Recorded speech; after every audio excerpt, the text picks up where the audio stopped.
What's up mga technician? Nagbabalikan DIY po na technician. Sa mga hindi pa nagsusubscribe guys, subscribe na kayo. Click notification bell button, click notification nyo rin na mga videos. So yun guys, magre-repair tayo ng Raspberry Pi 3. So ito guys ay model B+. So ayan guys. At ayan, 2017 pa to. Ayan guys, para makita nyo rin kung original ba siya. So original yan guys, so kayo maglala. Ito guys, galing to sa customer ko dyan sa Pilipinas. Hindi na daw to gumagana. So bigla na lang daw nawala yung power niya at wala na daw siyang kitang mga indicator. So kahit dito daw wala na daw tong indicator na gumagana siya. Kahit dito guys, wala daw dito sa may act. Ba yun? Itong act. Ewan ko dito sa power kung sinabi niya kung wala na rin dyan. Kaya sabi ko sa kanya, sir, wala ba sa power niyan? Sabi niya, hindi niya sure. So ayan guys, at magbo-voltage check tayo dito. Ngayon guys, kapag sa power, maayos natin to. Pero kapag naayos natin yung power at hindi pa rin siya gumana or wala pa rin indicator, ibig sabihin guys, ito na to, sa CPU niya na mismo. Kasi baka yung CPU niya may differential niya rin or may shorted, kaya hindi na siya nagana. So, kaya mas maganda na i-check natin guys. So, gamit lang tayo multimeter. So, itong gagamitin ko guys, multimeter. Kasi lagi ko ginagamit yung green na multimeter ito eh. So, mas maganda, mag-iba naman tayo ng multimeter, pero digital pa rin. Kasi mas maganda gamitin ng digital sa mga ganitong maliliit. Okay? So, bago yan guys, bago tayo mag-check dyan, syempre test muna natin. So, kulang ako ng cord. At saka ng SD card, micro SD card. Ito guys. So, ito, nilagyan ko na to ng OS. Ang OS na nilagay ko dito guys, yung Raspberry Pi 3 P+, doon sa mismong imager nila. So, para sigurado ako na gumagana siya. Ayan. So, saksak ko lang ito sa charger ko.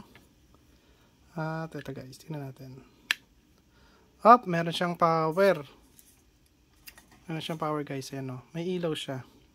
Wait lang tayo mga ilang segundo. Tingnan natin to, dapat magkaroon to ng ilaw. So wala talaga siyang ilaw dito oh. Wala pa kasi nga wala pa oh. Lagyan natin ng LAN.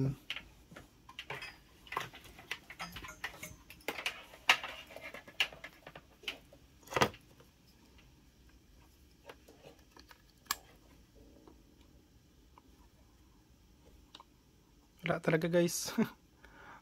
Wala. Pagka ganito, alam nyo kung anong nangyayari dito kapag ginamit ito sa piso wifi. Siyempre sa piso wifi natin ginagamit to, kaya nga nakuha ko to sa sa customer eh.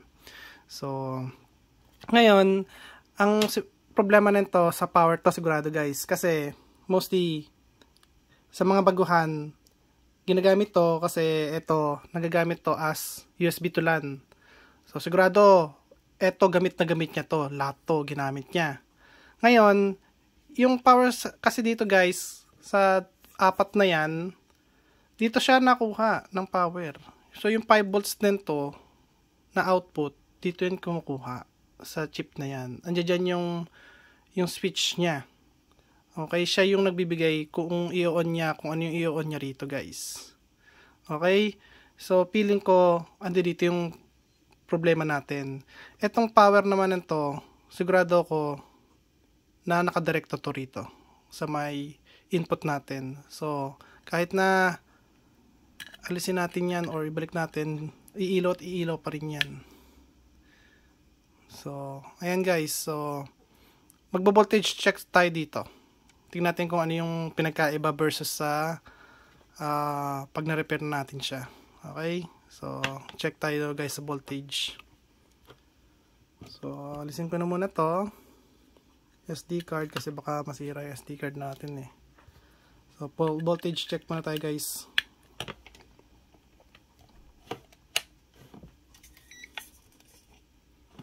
So, bale, yung ground natin guys dito natin nilalagay sa ground, body ground din to. Ayan, feeling ko naka-ground naman siya. Yeah, I think naka-ground siya. Tingnan natin. So, dapat ito tutunog. Ayan. So, ngayon punta tayo sa voltage. Ayan guys, so itong itim nilalagay lang natin dito sa may body niya. Na body ground ng micro USB. So ngayon, tignan natin dito kung ilan yung output. Kasi quad, ano yan no guys, so quad na back converter. 4 na back converter yan sa 2, 3, 4. Okay, sa isang chip lang na to. So, tignan natin ang output. Tignan natin dito. Dito pa lang guys, oh. 134 millivolts. Millivolts, wala yan. Kahit breaker din ilagay natin dito. Kasi ito guys, ground kasi ito eh. Kasama nito, ito yan eh. So, pakita ko sa inyo magkasama lang yan. Magkasama lang yan guys eh. So, ngayon, dito, dapat may voltage to.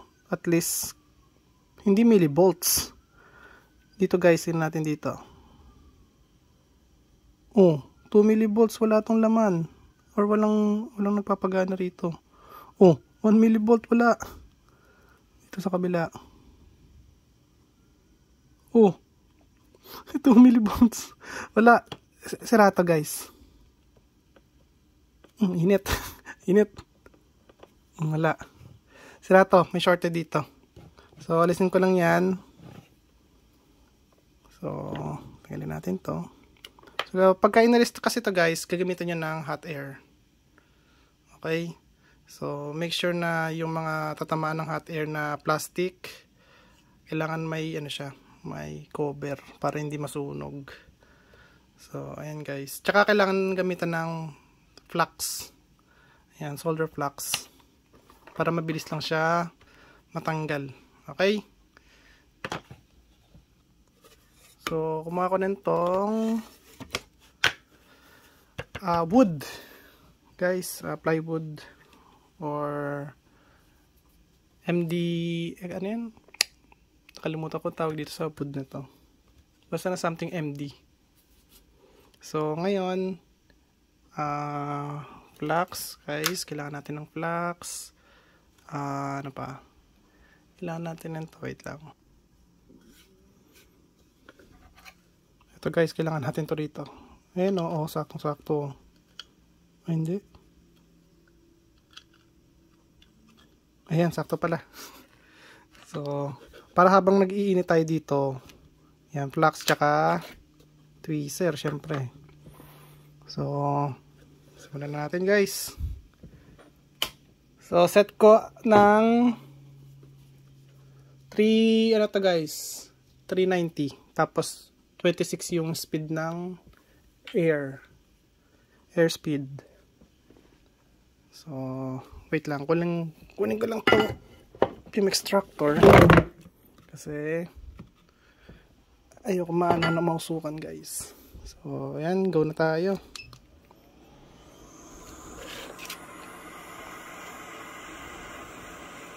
Ikot-ikot lang guys. Ikot-ikutin nyo lang sa may gilid niya. Para mabilis uminit yung gilid. Tapos lagyan nyo ng flux.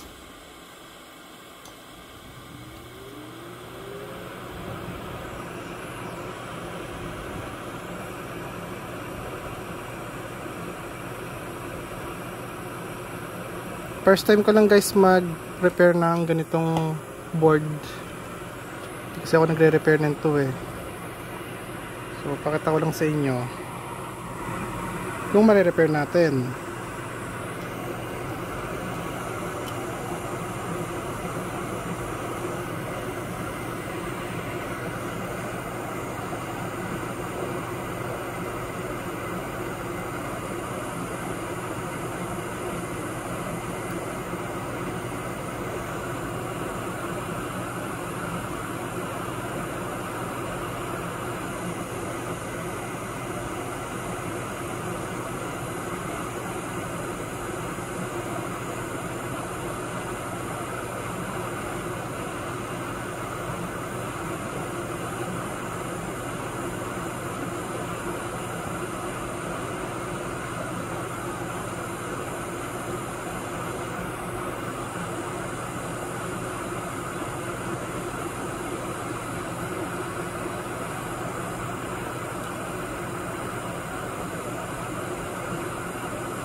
So, okay guys, hindi niya kaya. Gagawin ko, itataas ko yung temperature. Ayan, 450.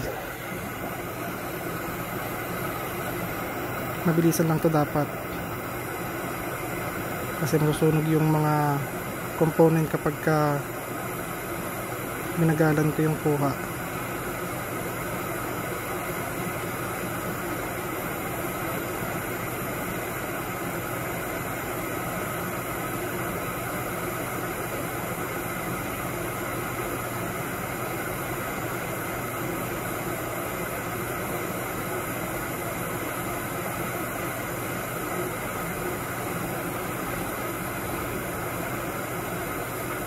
You know.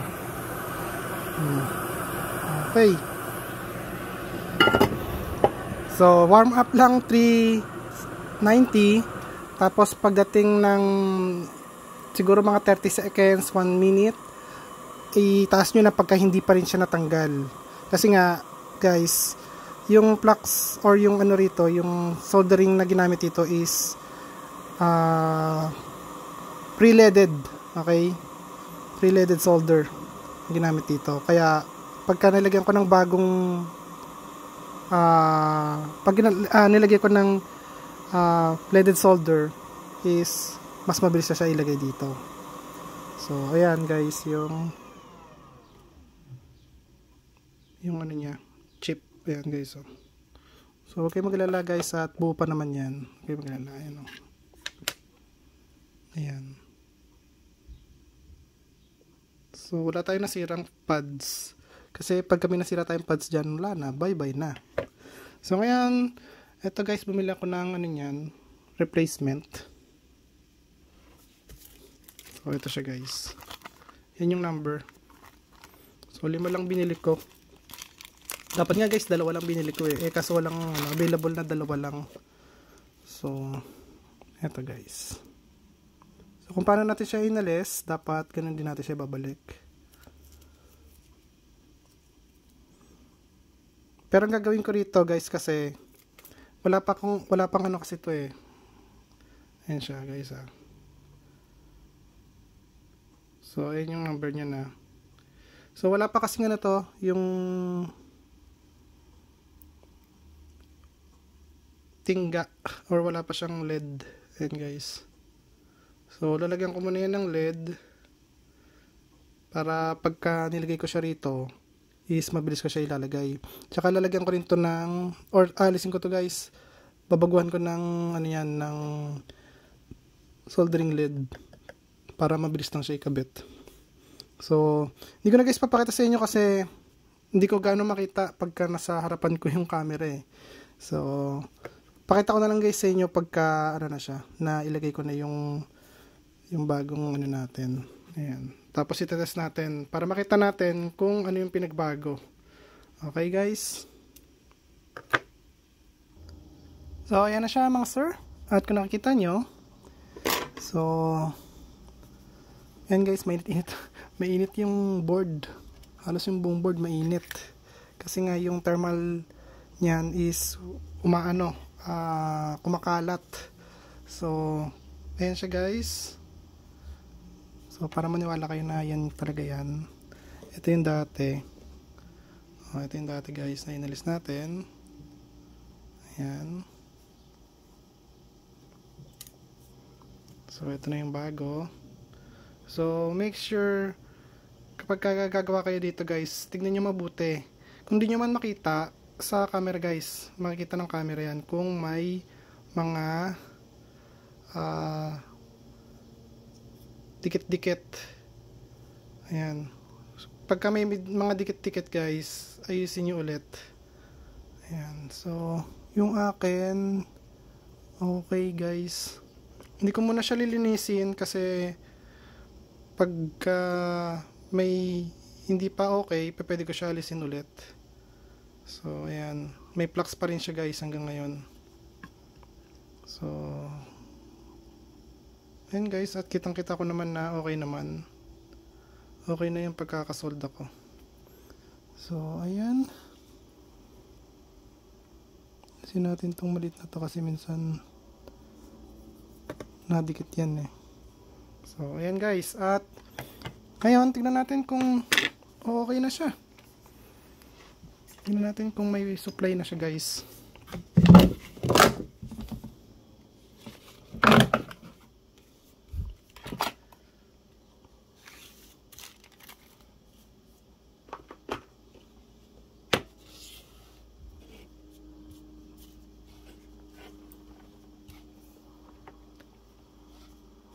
So yun guys, hindi ko pa yung tinetest. Ngayon ko pa natitest. Baka sabihin nyo kasi tinest ko na to bago ko to Hindi.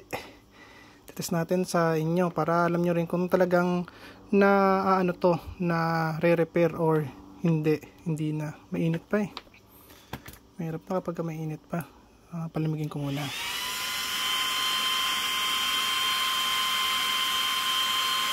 Skip nyo lang guys yung video.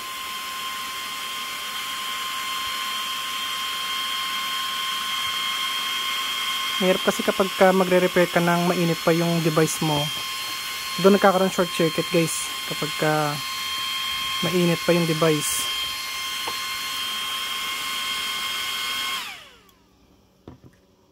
Okay na to. So, power on na natin. Ayan. May ilaw siya. Ayan guys may ilaw pa rin siya. So, tingnan natin dito. Tingnan natin kung meron na siyang supply.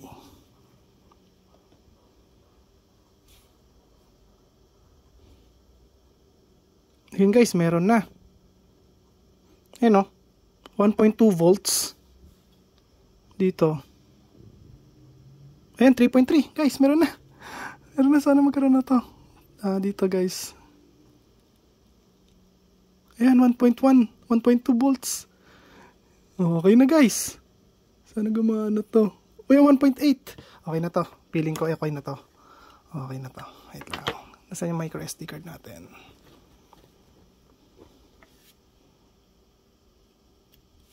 Ayan guys. Sinan natin to. Excited na ako. Nabuo natin to. Kunin ko lang yung ISP natin. Kabit na natin to rito. Ayan guys, para walang daya. Hindi ko kayo guys dadayain. Ayan. May edit man yung una kasi nga pinalitan natin to. Pero ayan guys, kita nyo naman na talagang pinalitan ko siya.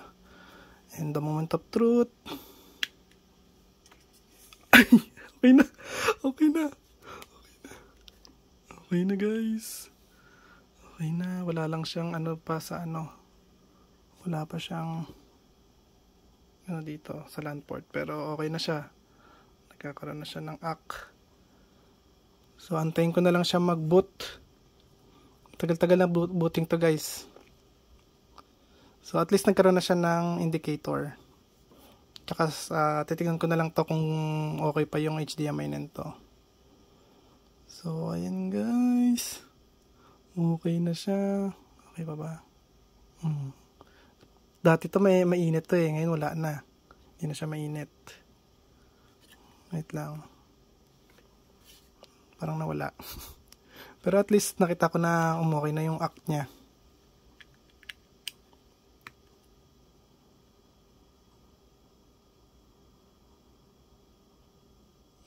Ba't kaya nawala? Kasi natin to. Baka yung SD card natin ang may problema.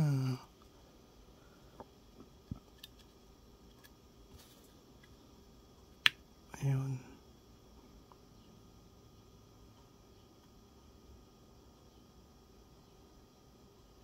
Nawala oh. Pero okay na siya kanina eh.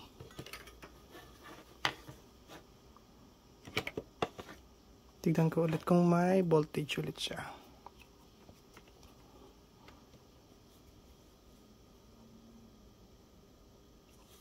Okay. 1.2 1.8 1.2 and yan 3.3. So gumana na siya. So ngayon titignan ko na lang to guys yung HDMI niya is kung gumagana na. Okay, so wait lang guys. So ayan guys, at hindi siya gumana. Pero nakita natin na nag-act siya yung green. Pagkatapos nun, wala na, hindi na siya gumana. At least kahit papano, napagana natin yung back converter niya. Ngayon, guys, may papakita ko sa inyo. So, ayan. Wala na talaga siya, oh. Hindi na siya nag-act. Pero, ang umiinit na ngayon, ito, guys, yung CPU niya mismo, guys, yung umiinit. Ayan. So, pakita ko sa inyo talaga na nagmagana pa rin yung back niyan, yung back converter niya. So, ayan. Normal yung voltage niya, pero mainit na yung CPU eh. So, ay dito pala tayo. So, ayan, pakita ko sa inyo na gumagana pa rin yung back converter niya. Ayan, 1.2 volts, 3.3, 1.2, 1.8, tapos dito may 5 volts dito. Ayan, oh. So, para nalaman nyo lang na gumagana na talaga yung back converter IC niya. Kaya ko pinakita rin sa inyo yan. So, ngayon, ang umiinit na lang is yung mismong CPU niya. Ngayon, guys, wala akong pang, ano nito eh, pang rebol eh. Gusto ko yung rebol, yung CPU niya. Baka, yung sa CPU kasi, baka ano na, ang tag dito, may shorted. Kasi, pagkatapos niya mag-act, ito, pagkatapos niya umilaw, saglit na saglit lang. Siguro, sana makita niyo yung video na yan, sa video natin na to. Saglit lang, tapos nawala na. Tapos may consumption na siya eh.